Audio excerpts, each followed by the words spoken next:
Welcome back, friends, to the shop. I hope you guys had a good weekend. It was nice to have a family in the house. We still have Mrs. W's mother here. Her brother sadly had to leave. It's pretty rough, I think, for Mrs. W having her twin, and there's some sort of a connection between twins that I think that those of us who are not can't understand. Hard when they don't get to see each other all the time, them living in Europe and all that. But it was really nice for them to have time to spend together. Today's video has been 6 months in the making because it touches upon my EDC. EDC, if you don't know, means everyday carry, the things that we as men carry every day to make life and work easier. I am very reluctant to make changes. As you guys know, I'm kind of a homer. I've stuck with particular things for a long time. I don't do a lot of EDC videos because they're not very interesting, because they're the same as they were 5-10 years ago. But I have a huge change today that affects belt. I have found a belt that is the best I've ever used. I've spent 6 months living in it, and I want to share that with you today. I've always looked at belts as a tool, as a toolbox, as important as anything you would have in your arsenal. And they're very different, they're very tailored to specific guys, to the type of work that they do. And it can be the difference between life or death, the way things are set up to be able to have the tools at hand. An example, on a faller's belt, having an IFAC on there to deal with a chainsaw wound. Guys that work in the trades will all attest to me, you can't hardly get by without having a tool belt. You would be half as efficient, you would be running up and down stairs, going and getting stuff, where with a belt that's well figured out and well laid out, a guy can get a lot of work done. And there's just no limit to it. You can look at guys that are linemen. You can look at guys that are iron workers. They all have, you can look at soldiers, for example, here. Having a belt that has everything accessible could be the difference between life or death, right? We all get the point. So how does that translate to us mortals, or normal people? Well, if you don't think that there's any difference between one belt or another, you're probably not a subscriber to this channel, because our EDC and the belt that we choose to carry, or to carry, especially those of us who CCW, is very, very important. My granddad always wore a belt, and he said he just couldn't abide anyone not leaving the house without a belt on. It staggers me when I see it from time to time. Usually you see it with the hipsters in the city. But he was a working guy, and he was a big advocate of belts, because not just keeping your pants up, but he always felt that it helped protect his back. It gave you some support, and that makes some sense. I mean, I'm not a power lifter, but I know power lifters, they wear a big, wide, broad belt, so makes sense. Anyway, so there's many reasons more so than just holding your pants up. So this particular belt that I'm going to share with you is made by Core. Now these guys, I don't know who it was. Someone sent this to me and followed up with a couple emails and asked me if I'd take a look at it. And I said I was fine. I don't accept most of this stuff. I told him, I'll take a look at it, but I give you no guarantees. I may or may not do a video on it. So after using it for 6 months, I am convinced it's probably the best belt that I've ever used for a number of different reasons. So what we have here is a heavy-duty EDC belt. It's very stiff, as you can see, an 1.5 inch with a very clever buckle system. Now what makes this thing completely unique and different than anything I've ever used before is the ratcheting system. If you look here closely, you'll see that there's a whole layer of teeth on this belt that corresponds with a pawl inside the buckle. Now listen, when I put these together. See how that ratchets? And it's very small amounts. I mean, it probably moves 1/8 of an inch before that pawl engages. And so the adjustability of it is absolutely infinite. The cool thing about these is that when I received this, it was really long. So if you're a larger size guy and you have trouble finding things that fit, I don't know how big this went, but it was huge. I cut a lot off of it. And if you look on the back, you can see here that it's all measured from 28, 29, 30, 31 degrees.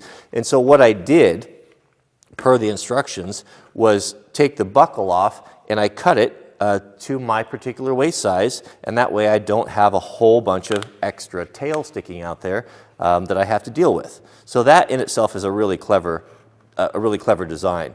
The thing that's so nice about it, like it was last night I was wearing this. We went out to dinner and I ate too much. And I was sitting down, and you've got the gun on and all that stuff, and you're just like, oh, this belt is so uncomfortable. And I forgot normally I just kind of deal with it. I forgot that it was so adjustable. I reached down in there, grabbed the pawl, loosened it up a couple clicks. Voila, I was feeling pretty good. So let me show you how this works, because this is a really clever design. So you're going to need an Allen wrench. And unfortunately, this is a 2 millimeter, so it's metric. This belt, the only thing preventing this belt from being absolutely perfect is the fact that it's got these metric screws in it, which I'm not super happy about. Because we all know the metric system is just terrible. Okay, so let me show you how this works. Okay, so here's just our basic belt, right? Black or tan, I think it comes in lots of different colors. And once you cut it to the length that you want, you have this buckle system right here. So you can see it's got some really sharp, jagged teeth on there, and it's got these set screws. So you simply cut it to length, you slide it over here to your desired area that you want, and you clamp this down, and those teeth actually bite into the material, the vacuum material. Then you tighten these 2 set screws right here, and I would recommend you Loctite these. I did not Loctite them when I put them on, and after 6 months, when I just now took them loose, they weren't loose, but they were coming loose. So right there, that's it. So now you have a belt that is infinitely adjustable. That if you want it to be a little tighter, if your pants are falling down, you can simply just reach down very discreetly and just click it a couple times. One or 2 clicks, or if you want to let a little bit out, you just grab that little pawl that sits down there and take it out. It's just an excellent belt, an absolutely excellent belt, and it's very good for those of us who CCW. Let me give you a perfect example. So when I CCW, I'm going to alternate primarily between 2 holsters. If I'm going to be around people where CCW just isn't very, they're just not really into it.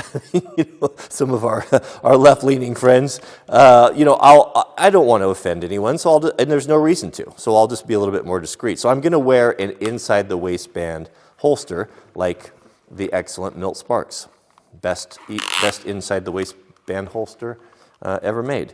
What I have found with a lot of these tactical heavy-duty belts is that they're too thick. Guys make them, I know guys want everything to be super tough and burly, but it's so thick that you can't use it on a lot of these buckles. They won't even snap because they're just too darn thick. But here you can see how the Milt Sparks is just a perfect fit on there. And it's not so thick that you can't adjust it during the day. Sometimes you're in and out of the car, you want to move it a little bit, and to be able to have that movement is nice. It's just perfect for that. Or if I'm just running down to town and just want to be just quick and dirty, I'll use a Kydex outside the waistband with the clips on it. That way I can snap it on, snap it off, and again, I have a really good connection there. A nice stiff belt that holds secure, that's not going to let you down. And it carries the weight very, very well. Really, really nice belt. So we're going to test its strength here in a minute, so stay tuned. They claim, manufacturers do this all the time. They claim this material will hold 500 pounds. And you think, whoa, 500 pounds, and I've watched enough James Bond to know that a situation might come up where I need to rappel out of an 8-story building. What they don't tell you is they don't tell you how much the buckle will hold, right? So we're going to find out. If a belt will hold, if they're going to tell me it's going to hold 500 pounds, I would expect the buckle to hold at least half of that, right?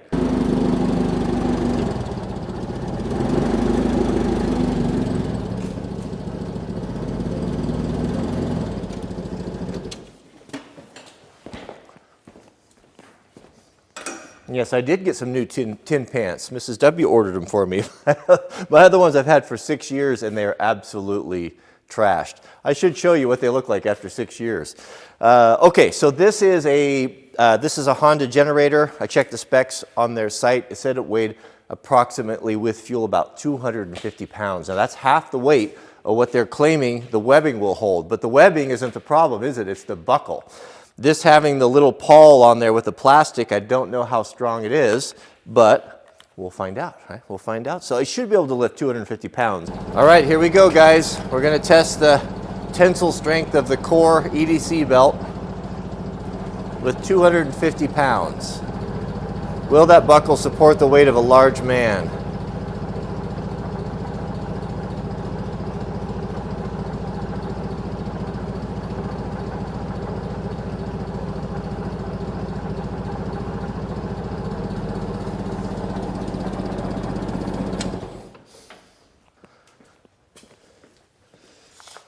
Sure enough, that's a lot of weight. That's 250 pounds.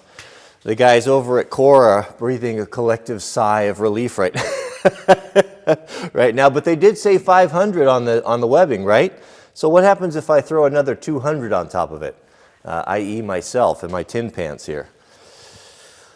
Let's see. Okay.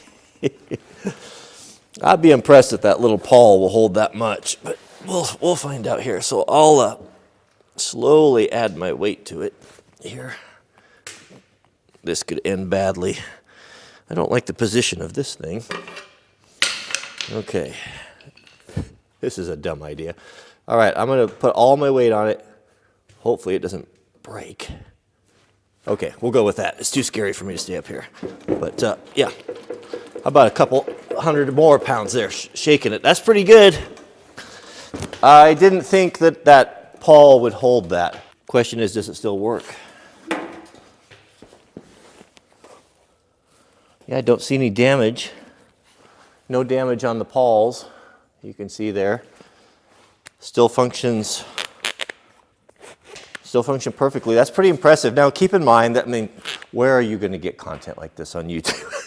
This is not a fall rated belt. Now if you want to go buy something, it's going to be rated, all the safety stuff on it, you know, it's going to be massive. It's just the liability that goes along with it. They're not claiming that this thing can lift 500 pounds. They're claiming that that's how much I guess maybe the tensile strength on the fabric, the material, not the buckle, but it held it right there. You saw almost, I'd say with me jumping up and down on it, that was in excess of 500 pounds. So if that's important to you, there you go, right? If you need to rappel out of a burning building, this might be better than nothing.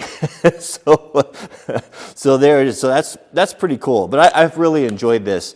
I'll put a link to these on there. Again, this is not a paid advertisement. It's just something that I've been using for a long time that I think that would be a benefit for you guys, especially who like to have a sturdy belt that's it looks handsome, it's easy to adjust. The price on these I think is really good. They're 60 bucks.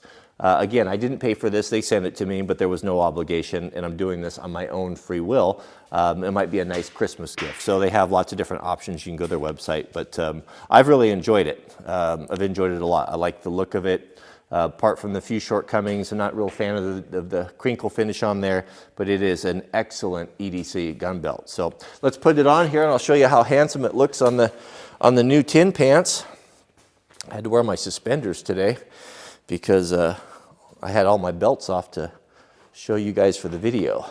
Now this particular one I believe is 1.5 inches. So make sure, I don't know what pants you wear, but some of you guys that like to wear your skinny jeans, they may not have belt loops big enough for a real belt like this. But I'll just show you what it looks like. The buckle looks nice. It's very reminiscent to kind of that Wildland Forester style. But to put it on, you simply see how easy that clicks. The one issue I had, of course, with the tab is not a big issue because it does fit under. Well, just when I said that, the belt loops are a little tight here. It usually fits under a belt loop, and there you have it. So when you need to get out of it, you simply reach down. There's a little tab right here. Push that up, the pressure on that, and that will release the belt. Right there. And then when you want to tighten it up, let's say just during the day, if your pants are falling down, just click it, whatever you want. If you want to release it, just hit it. You can release it. It's a very, very good system. It has a very delightful and pleasing click to it when you are using it. But great belt. This would be a really nice Christmas gift for someone. I'd like to have one. It'd be nice to have a black one and a tan one. Black one probably be a little more versatile, but it's a very handsome belt. It has that kind of military style look, but also I think you could get away with it in lots of different places. So thanks for watching, guys. That's about all I have for you today. Tomorrow's video is going to be pretty good, something that I think you'll enjoy. We're going to be taking a look at the cheapest generator on Amazon, gas powered. You're not going to believe what it costs. That is coming in today according to the tracking number. We'll flush that out and see if that won't be an option for some guys. So again, keep us in your prayers. May God bless you and your families, and we'll see you guys on the next video.